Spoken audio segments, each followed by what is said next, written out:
So it's a beautiful new week. Good morning, everyone. Every eyes that are watching me.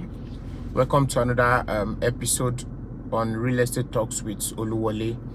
Basically, today we'll be looking at disputed lands. How you can avoid this disputed land. How you can know a land is under a dispute. Basically, what do we call disputed lands? Now I'll be highlighting about four things to look out for that we'll be talking on today. Four types of disputed lands. First off, the first one I'll be talking on is land that are subject of litigation. That's the first one. So the second one I'll be talking on lands that have been sold to one or more people. Another thing we'll be looking at is lands that are probably having government interference. And the fourth one that I'll be talking on today is land that is having inter-family issue. Now let's go back to the first one, which is land under litigation. Now, what do we mean by lands under litigation? Now, a land is said to be under litigation when this land, there's an issue on this particular land. And when there's issue, probably two parties, the buyer and the seller, or when there are two purchaser on a particular land trying to claim ownership of the land, they are not probably agreeing on the particular term, then they have probably take themselves to court. Now, how do you now know that this particular land you're about to buy is actually under litigation? There are things there are pointers you will notice. Let's take, for example, now you go for to inspect the property. On getting to the site, you find out that a particular land that is under litigation, you will see the suit number written boldly on it. That is if the land is actually fenced. But situation whereby the land is not fenced, that's why you need to engage the services of a professional realtor, or you involve your lawyer that would go and do what we call the legal search. If you've been following my posts recently, there's a particular topic we treated where I talked about different type of search, and I made mention of the legal aspects of search when you are about buying a property. Now, when you get your lawyer involved in the buying process of the particular property, the lawyer is going to do the legal searching. That's where you will know if a land is under litigation or not. If there's you find out when the lawyer actually goes to the court to check, to do some verification.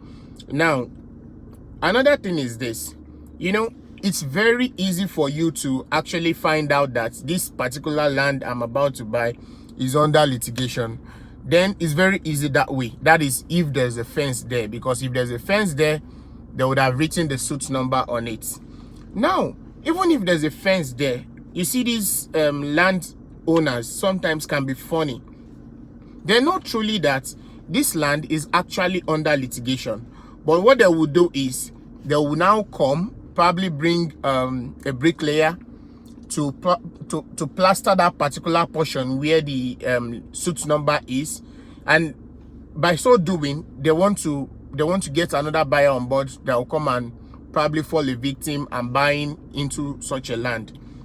Another thing these people do is, when a suit number is boldly written on a particular fence that this land is under litigation, you still find some people in their dubious way, they'll probably come up with painter to paint off the stuff. So these are pointers you need to look out for. Take, for example, now you go for an inspection to inspect a property, and you are seeing some funny thing on the fence. Let's say you get to the fence. Now the fence, you see something like what's it called? You see like there's something on the wall. Be on the look. You need to be very, very intelligent. Be on the look. Try to check, why is this particular portion painted? Why is this particular portion plastered? These are things you need to look out for. You need to be very sensitive at every land transactions you are doing. Then situation whereby the land you're about to buy, there's no fence there. That is where your lawyer professionalism have to come to play. He is going to do the needful, do the necessary thing by going to the court, customary court, to verify that particular portion of land you're about to pay for. So that is that about land, disputed land that are based on litigation, that are subject of litigation.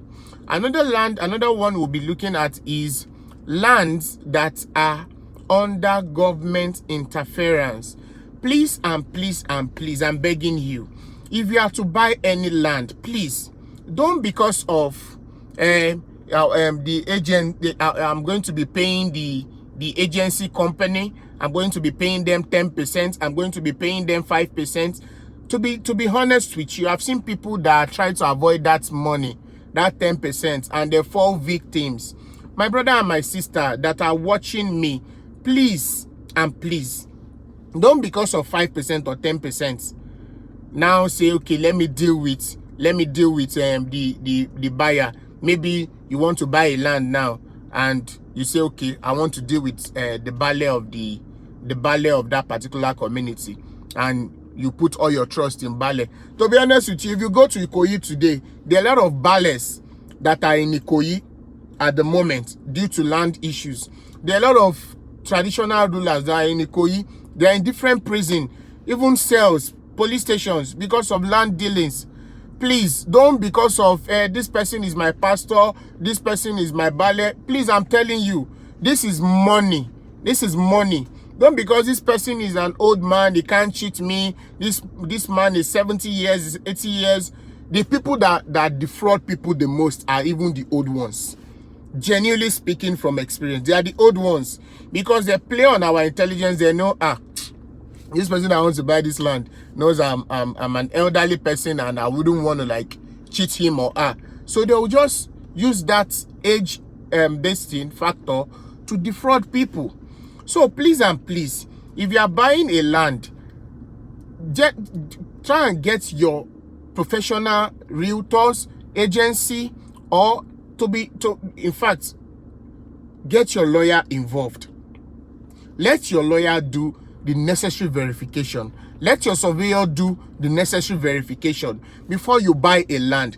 Because if you are paying for any land that is under government interference, that money you've paid for is just at a loss, because their governments themselves have projects. Some places they want to have cemetery there. Some places they want to build factories there. Some places they want to use it for primary health center. Some places it could be airports.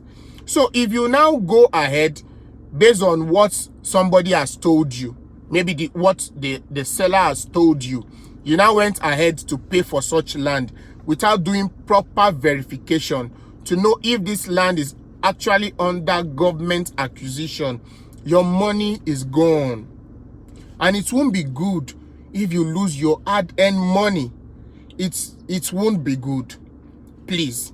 So another land to look out for when trying to get, okay, I want to buy a land, I want to know if this land is a disputed land or not. Another thing is lands that are under inter-family issues. Now, I know a lot of us may not know this. Within a particular family, they may be having issues. Let's say this particular, okay, let's say we have in a particular family, party A and B are fighting over boundaries. Let's say party A has encroached party B's land. They are now having issues. They have taken themselves to court. But you, as a normal person, you've come with your holy heart to buy land. You don't know about all these things. You went ahead, you did your normal inspection the way you do it. You paid, you did agreement. To be honest with you, your lawyer knows this. Your lawyer knows this. If you don't do your proper findings, if there's interfamily issues based on encroachments and boundary issue, the whole blame, the whole maybe you are losing money or anything is coming to you because you've actually paid for that particular land. Now, if you now probably you didn't know, You've gone ahead to pay for a particular family and there's a dispute without your knowledge. If the dispute, after the whole court judgment, everything now happens that the person you paid to, the family you paid to, didn't win the case, which means your money is gone. I don't know, probably anywhere is written in the what's it called? Law book, land law book, where you have to, where you have to probably look out for you have to get your lawyer to now start getting a refund for you. Please and please, in order to avoid all these processes of probably pushing for refund from the people you've paid to, try and do your proper verification. Confirm if there is interfamily issues among the people you are buying land from, because the last born of the family can come up with I was not informed about the land that is being sold. The last born of the family can come up with my mother's this were not informed. My mother's probably the family, their father married 7 wives. Maybe the 7th family is now saying our particular 3 were not paid the money. Our particular 3 didn't collect any money from the selling of the land. So please look out for these things when you are buying a land from anybody. Are you getting me? Look out for these things. So in order for you not to lose your hard-earned money, I'm advising you, do your proper verification. Do your proper land verification to avoid all these things. And by so doing, if you get your physical inspection right, you get your your verification by your legal team. If they get it right, even your surveyor, you get your surveyor involved. I need to tell you this. Land transaction is a serious business in Nigeria. It's a serious business. And any little mistake you make in purchasing a land, if you get it wrong, is going to result into a life-changing circumstance. What I mean by life-changing circumstances, it could be good, it could be bad. So in order to avoid this thing, I would advise you, please and please, keep off disputed lands. Thank you and have a wonderful week ahead of you. And for those of you that have been watching my videos, and in order for you to get more content, more land related issue videos, kindly subscribe to my YouTube channel. And as you are subscribing to my YouTube channel, hit on the notification button, hit on it, so that when I drop my subsequent videos, you'll be able to see them, watch them, like them, even make comments. Now, lastly, I know a number of us that have been following my YouTube channel have been probably having 1 or 2 issues. You can put those questions or issues, you can put it on the comment section. I will attend to them. If you need advice, guideline on any property you are about to buy, you can drop your message there. We'll read them, we'll reply them, we'll guide you on what to do. Thank you and have a wonderful week. Thank you as you subscribe. Thank you as you hit the like button. Thank you as you hit the notification button as well. Bye.